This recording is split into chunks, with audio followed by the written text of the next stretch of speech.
There comes a quiet moment in every soul's long journey when the body grows still, but something far greater begins to awaken. Life, with all its noise and motion, starts to soften around the edges, and what remains is a deep, unshakable peace. Edgar Cayce once said that death is not an ending, but a continuation, a simple transition into another room of existence. And perhaps the most sacred sign that a soul is preparing for that passage is not found in fear or resistance, but in the subtle, unmistakable presence of peace. Have you ever felt it? That calm that does not come from this world. A silence that speaks louder than any word. It is in that silence that the soul whispers, "I am ready." When an old soul begins to prepare for departure, the first sign is a gentle detachment from the outer world. Not rejection, but release. Things that once seemed urgent, achievements, possessions, even opinions, begin to lose their weight. It's as if the soul, sensing the nearness of home, starts unpacking what it no longer needs for the journey. Edgar Cayce taught that our attachments are lessons in disguise. Once they've fulfilled their purpose, they quietly dissolve.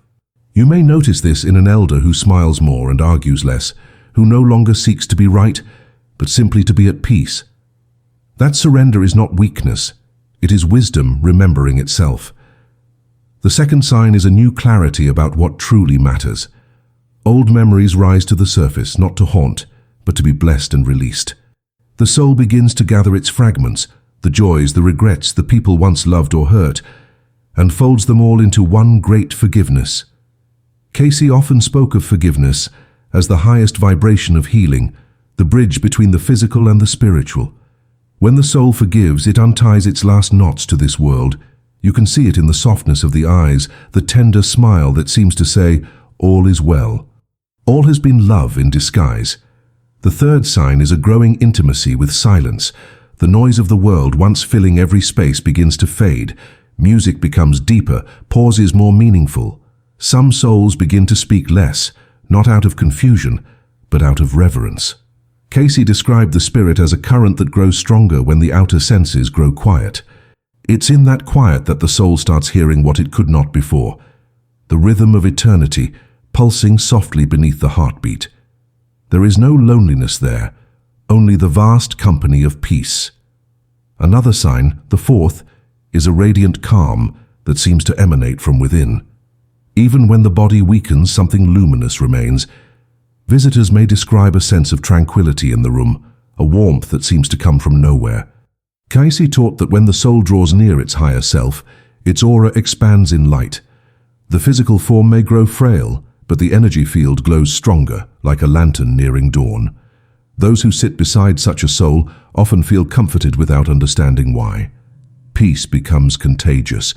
The fifth sign is a deep acceptance of the cycles of life. Birth, growth, loss, and return. They all begin to make sense. The fear of death fades because the soul no longer sees death as the opposite of life, but as its continuation. Cayce said that the soul knows no death. It only changes form, like a river flowing into the sea. And as this awareness deepens, a beautiful humility arises. The person may start saying simple things like, "Thank you, I love you," or "It's all right." Each word becomes a blessing, a final offering to the earth before the spirit takes flight. The sixth sign is an increased connection to dreams and unseen presences. Many nearing the threshold begin to dream vividly, of light, of loved ones long past, of places that seem more real than waking life. According to Cayce's readings, dreams are the language of the soul, a rehearsal for the journey beyond. What looks like sleep is often communion. The soul begins to travel, exploring the landscapes it will soon inhabit. To the observer, it might seem mysterious. To the soul, it feels like homecoming. And then there is the seventh sign, the simplest and most sacred of all, peace itself. Not the peace that comes after conflict, but the peace that has never known it, a stillness so profound that time seems to stop around it. In that moment, the soul is no longer bound by the story of me or you. It becomes vast, like the sky after a storm, where every cloud has cleared and only the eternal remains. Cayce called this the remembrance of origin, the point where the soul realizes it was never lost, only wandering. To witness this peace is to glimpse eternity touching the human heart. And though we may call it the end, the soul knows it as the most beautiful beginning of all. As we go deeper into this sacred unfolding, we begin to realize that peace is not something that arrives at the end of life. It has been quietly waiting within us all along. The nearing of death simply removes the noise that kept us from hearing it. When Edgar Cayce spoke of the soul's preparation to depart, he described it not as a descent, but as an ascent, a lifting of veils, a remembering of light. The process, though invisible to the eyes, is profoundly alive within the spirit. What the world calls dying, the soul experiences as awakening, and those who sit close enough with open hearts and quiet minds can feel that awakening moving like a soft current in the air. It is said that when the soul begins to unbind from the body, time itself starts to lose meaning. Days blur into one another, and yet there is no confusion, only timelessness. For the one preparing to leave, this can feel like floating between two worlds. Cayce often reminded us that consciousness does not live in the body lives within consciousness. As this truth reveals itself, the attachment to form softens. The person might close their eyes and smile without reason, as if seeing something beyond the veil. It is not imagination, it is recognition. The soul is beginning to see the landscape of its true home. This stage brings an exquisite gentleness. The old soul no longer seeks to fix, to change, or to hold on.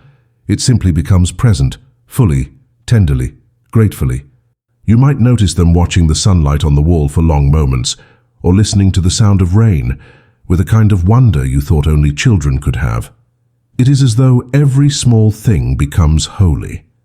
Cayce described this awareness as the return to simplicity, the moment when the soul's wisdom and the child's innocence meet again. There is no striving left, no ambition, only appreciation. Every breath, even the shallow ones, feels like a prayer of gratitude. The people around such a soul often find themselves transformed without understanding why. In the presence of someone who is truly at peace, we begin to slow down too. Our own worries lose their sharpness.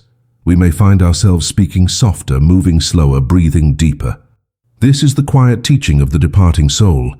It shows us, not with words but with being, that peace is possible here and now. Cayce believed that those who are near transition emit an energy that harmonizes the environment, tuning the hearts of others to a higher frequency. This is why in the presence of a dying elder who has found peace, we often feel strangely comforted, even uplifted. It is not sorrow we feel, but reverence. There is also in this phase a kind of inner sorting that takes place. The soul reviews its journey, not with judgment, but with understanding. Some moments rise like soft waves, the laughter of childhood, the face of a friend long gone, the scent of a place once loved. Cayce described this as the panorama of the soul, a spontaneous gathering of memories where every experience is seen through the lens of compassion. The person may speak to unseen presences, whisper names, or simply smile at something invisible. These are not hallucinations, but reunions. The boundaries between worlds are thinning, and the soul begins to feel the pull of its own spiritual family. Sometimes the physical body mirrors this process with its own rhythm. The heartbeat slows, the breath becomes gentle, the senses turn inward. To the observer, it might appear that life is fading. But Cayce taught that in these moments life is simply shifting, withdrawing from the dense vibration of matter and expanding into the subtler realm of spirit. It is like watching the tide recede from the shore. Though the water disappears from sight, it does not end. It continues vast and free beyond the horizon. What we call loss, the soul calls liberation. And yet for those who remain, these signs can stir both awe and ache. To witness the peace of someone preparing to depart is to be reminded of our own impermanence. But this reminder is not cruel, it is compassionate. It calls us to live now with the same peace we seek at the end. Cayce's readings often return to this truth, that every death teaches the living how to truly live. If we listen deeply, the lesson is clear. Peace is not a final gift. It is a lifelong practice.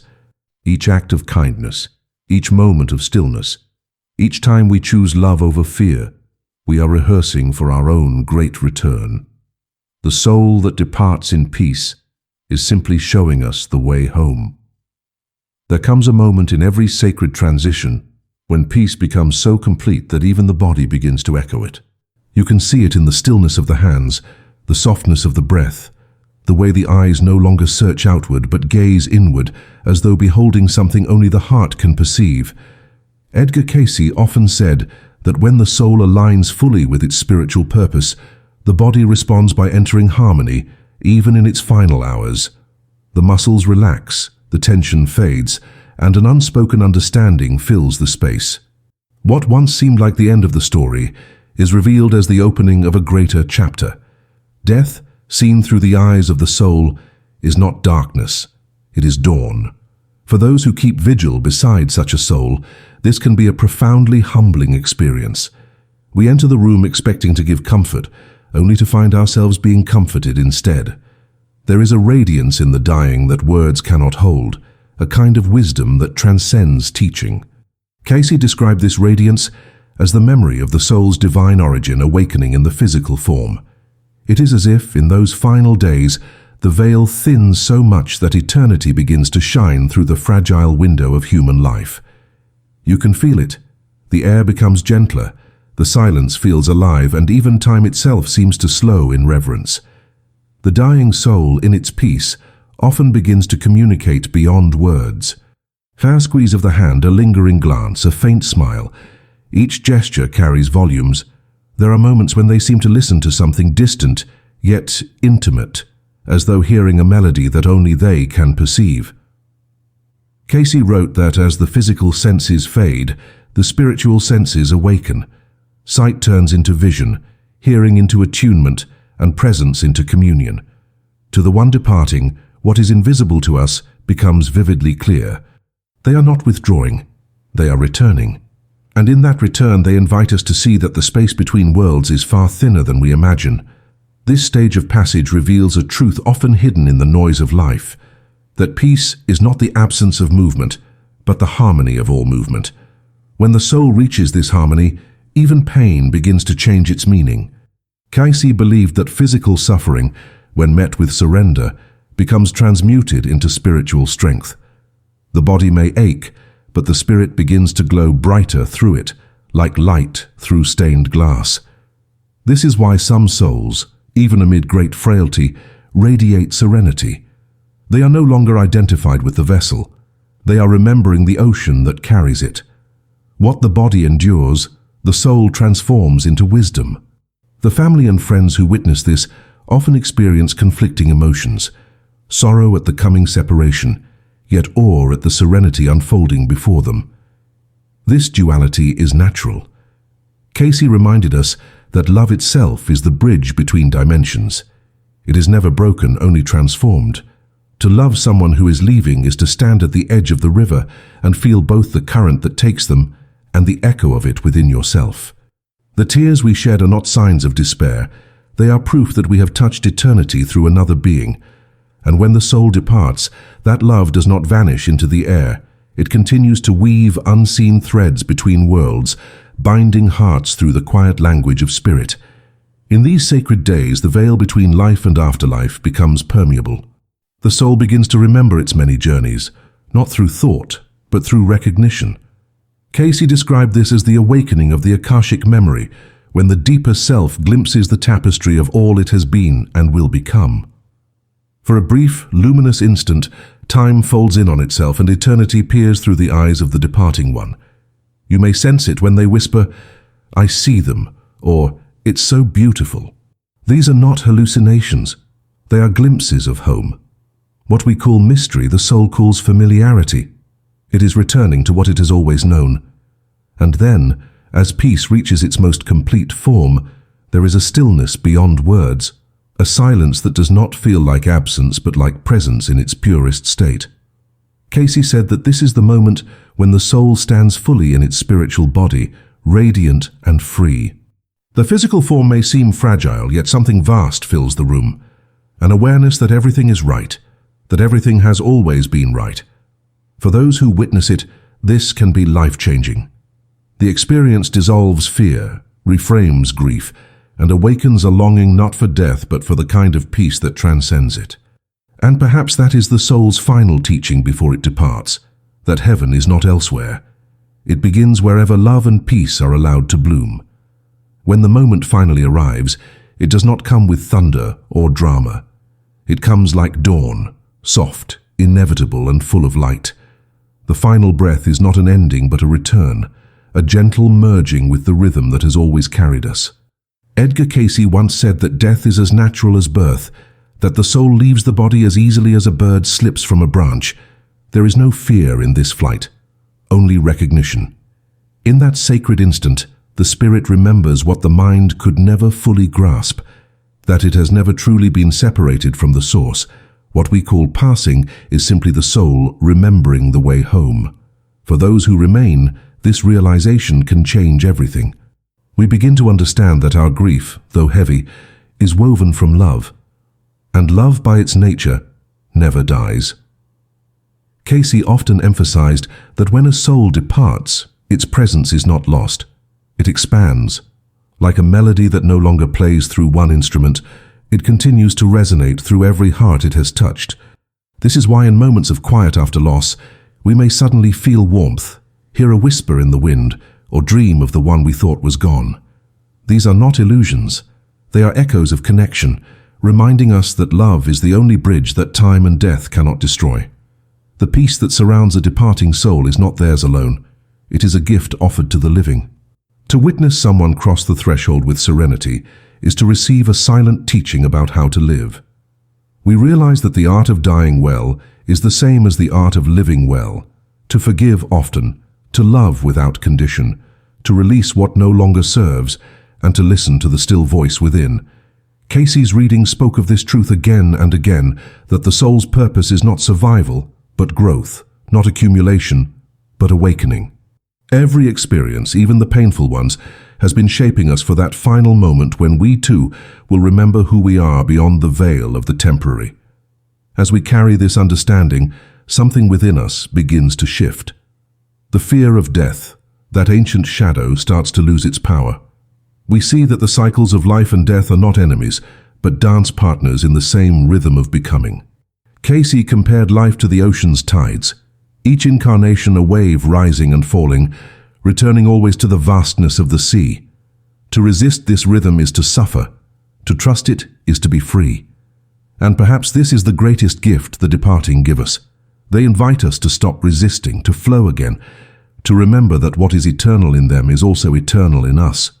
When we learn to live with that awareness, every day becomes sacred. The morning light, the laughter of a friend, the silence after prayer, all these small things begin to shimmer with eternity. We realize that peace is not a destination waiting at the end of life, but a companion that has been walking beside us since the beginning. To live in peace is to live as the soul already lives, fully present, deeply grateful, and quietly awake to the miracle of being. And when the time comes for our own departure, there will be no struggle, only recognition as we too slip from the branch and soar into the familiar sky. The teachings of Edgar Cayce remind us that we are never alone in this journey. The souls who have gone before us are not distant. They are part of the same great light that surrounds us even now. Every act of kindness, every prayer, every moment of stillness connects us to them. Life and afterlife are not two realms, but two breaths of the same eternal spirit. When we live with this awareness, we begin to see the sacred in everything, in birth and in loss, in beginnings and farewells. We stop asking, why must things end? And start whispering, how beautiful that everything transforms. And so, if one day you find yourself beside someone whose soul is ready to depart, remember, you are not witnessing an ending. You are witnessing a homecoming. Be still, listen, let the silence speak. Feel the peace that fills the room. It is the same peace that has always lived within you. For in truth, the departing are not leaving us.